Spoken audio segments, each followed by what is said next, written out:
Welcome to week 2 of the Summer Sugar Quilt Along. If you are new here and are stumbling on this video, this is the second in a series of videos, so you might want to go back to the main page of our YouTube channel and look for 2 videos, one called Summer Sugar Introduction and one called Summer Sugar Apple Blocks, that will kind of catch you up to where we are to this point. This week we're making one of my favorite blocks for the quilt. It is the Pineapple Quilt block. This block is made up of a bunch of flying geese quilt blocks. So what I thought I would do was walk you through the steps to create a flying geese quilt block so that you understand how to assemble it. And once you know how to make a flying geese quilt block, the rest of the assembly of the quilt, the pineapple block, is very simple, just as simple as sewing rows together. I'll also briefly cover how to make a half square triangle block. Let's go ahead and get started. If you're following along with your pattern, you do need a pattern. The instructions for the pineapple block start on page 6. You can grab the pattern from our direct shop. The link is in the comments. You can also get it from a number of quilt shops around the country. So first of all, the instructions are listed with cutting directions for one block. There are 3 blocks in the quilt, so you're going to repeat this step 3 times if you're making the whole quilt. The reason that I listed the block instructions individually by block is in the event that you wanted to make a quilt that was all pineapple blocks, you wouldn't have to go in and divide everything by 3. So if you are going to make all of the pineapple blocks in the quilt as shown, then go ahead and cut this out 3 times and repeat this 3 times. So we've got all of our pieces here. If you're not sure what fabric to make your pineapple block out of, what I recommend is 2 prints kind of in the same color, in a pineapple-y color. So here I have 2 of the yellows from the Summer Picnic fabric line. You definitely want to make sure that your 2 fabrics have some difference, whether it's in tone or value or scale, so that you kind of get a little bit of the textured look that we're going for with the completed block. There are a number of blocks, flying geese blocks in this quilt, and each one of them is created using a different combination of fabrics. So there's a unit A and a unit B, and what you need to do is refer to your pattern and it will tell you which pieces of fabric you're using for which block. So just to make things simple for instruction purposes, we are going to go ahead and create the unit A flying geese blocks. So for a flying geese block, for the unit A, we're going to need a 2.5 by 4.5 inch piece of yellow print number 1, which is our B fabric. And then we're also going to need a 2.5 inch square of background fabric. For this, I am using Sparkler and Bleached Denim by Riley Blake. You can also use Blossom and Bleached Denim or Bleached Denim solid fabric. Bleached Denim refers to the color, not the actual type of fabric. And then the other one you're going to use is a 2.5 inch of yellow print number 2.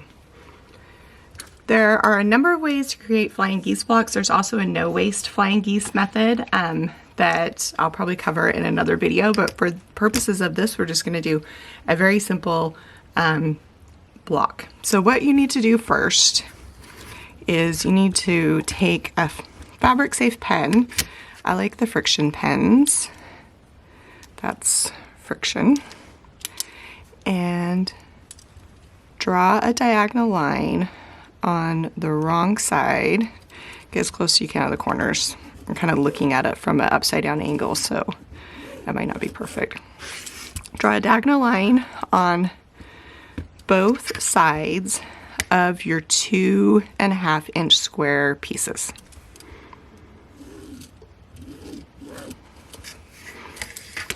Then what you're going to do is you're going to start with the B fabric, which is yellow number 1 on the pattern, And you are going to place your piece of background fabric on top of that so that it's all lined up. All of the edges and corners are lined up. And you're going to take it to your sewing machine and you're going to sew along the line you drew. You're not going to sew to the side, you're going to sew right along that line that you drew. Now that that piece is sewn, I just took it to the machine, just did a simple stitch. You're going to find the 1/4 inch mark on whatever quilt ruler you're using, and you're going to place the 1/4 inch mark on the stitching line and then come in with a rotary trimmer and trim off the excess. Take it to your iron, flip it up, and press it in place. Easy. My piece is pressed, so now I'm going to take the other piece of fabric and I'm going to lay it on the other corner and make sure that the point goes so that it overlaps the other point. I have many times just not been paying attention and sewn them that direction, and that is not what you want. You want it so that these top points are overlapping like so. Go ahead and stitch that and press that as well. And here you can see I have a completed Flying Geese quilt block. There's what it looks like on the back if you're curious. And you're going to need to create more Flying Geese quilt blocks for the quilt. Again, what I recommend you doing is referring to the pattern. There's Unit A, Unit B, and Unit C blocks. And each one of them have a different combination of fabrics. I definitely think the easiest thing to do, like I said, is just refer to this so that you can make sure you get the right combination of Flying Geese fabrics. Now that we've created the Flying Geese blocks, I want to walk you through how to make the half square triangles. I use a pretty, what I consider just pretty straightforward method for making half square triangles. There's quite a few. What I like to do is draw a diagonal line on the wrong side of one of my two squares and then layer it on top of the second square, right sides facing, and stitch a 1/4 inch on each side of the line I drew. If you're not quite sure where the 1/4 inch mark is on your sewing machine, or maybe you're consistently coming up with incorrect measurements on your half square triangles, there is a tool. This is Fons and Porter. And what you do with this one is you just lay the yellow line along the diagonal and then draw on each side of that line, and there you know where your 1/4 inch marks are. It's up to you. This method requires a little bit more marking. Also, if you've been sewing half square triangles for a while, you can use washi tape on your sewing machine. Kind of helps you to speed things up a little bit, but for now I think this is the most efficient method to use for making this block. I'm going to take this to my machine and stitch a 1/4 inch on each side of the diagonal line in the center of the block.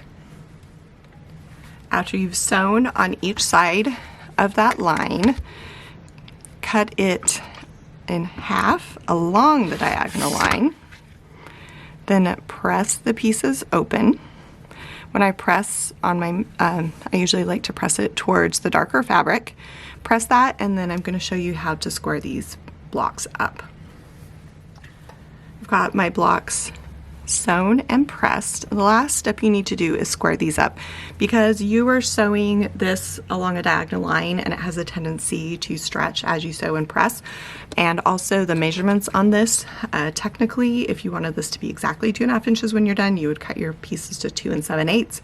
I just think it's really hard to cut a piece to 7/8, so I'd rather just square it up after. You can always take fabric off, but you can't put it back on.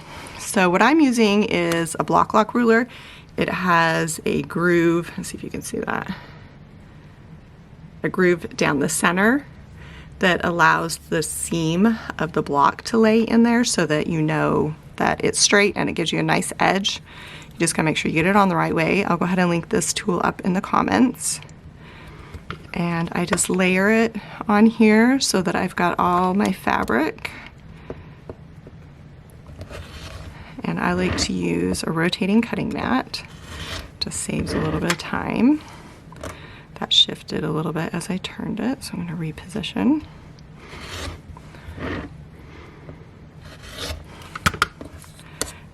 And there you can see my squared up half square triangle block. So you need a total of 4 of these for each pineapple block. So each time you do this, you get 2 blocks. So you just need to do the same thing a second time, and then we're ready to assemble our block. I just want to point out quickly that you repeat this process twice, but as noted on the pattern, make sure the second time that you do it that you use the other green print fabric. Just want to make sure that was clear before we moved on. We are ready to assemble the block. Before we do that, let's just quickly review what you should have created. By now you should have 2 half square triangles from green print number 3 and 2 half square triangles from green print number 2. The reason those are 2 and 3 is because there is a green print number 1 that's used in another block in the pattern, and I didn't want that to get confusing. You have 8 total flying geese sewn in different combinations of fabric as outlined in the pattern, and then you have some extra pieces of fabric. What I recommend for this step is, if you're using the same fabric as I am, refer to the actual photograph of the block on page 6 for your exact layout of which blocks go where. The blocks on the diagram are also outlined so that you can see where they go exactly. If you're using different fabrics, I recommend going ahead and marking each of these blocks A, B, C, and D, depending on which one of them they are, just to make it easier to lay it out. You're going to assemble the block in 2 sections. The first section is just going to be your pineapple top section. It goes together very simply. You are just going to arrange your, I'm going to get my photo out so that I don't mess up. You are just going to arrange your half square triangle blocks and your squares in to 2 sets of 4. There's your first set of 4, and then you've got the same thing on the other side with the different fabrics. Set of 4. So I like to sew these 4 together and these 4 together, and then sew the 2 of them to each other. That's your pineapple top section. Sew that and set it aside. And I will go ahead and show you after I've sewn mine. Then what you're going to do is you're going to lay out your flying geese blocks into 4 rows of 2 each. And referring to either the diagram or the photo, so you have the exact placement. Hopefully I will lay this out the right way the first time when I'm talking to you guys. Hard to sew and talk at the same time. It's not something I do on a regular basis, as you can probably tell.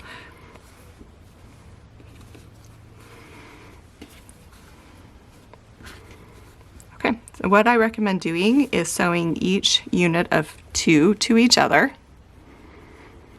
and then sewing each row to each other. Then we're going to sew the top and the bottom parts of the pineapple block together. I've sewn all the flying geese together for the bottom of the pineapple. I've also sewn the stem parts of the pineapple together. I did go ahead and press the seams open in between these flying geese blocks just to kind of reduce a little bit of the bulk in the seam and to allow me to kind of hopefully line that up best I could. I'm going to sew this piece to this piece. Then the very last thing you need to do is just sew your extra strips of fabric to each side of the block, and I'll go ahead and show you what my finished block looks like. Here you can see my finished block. There are 3 pineapple blocks in the quilt, so go ahead and repeat this process 2 more times.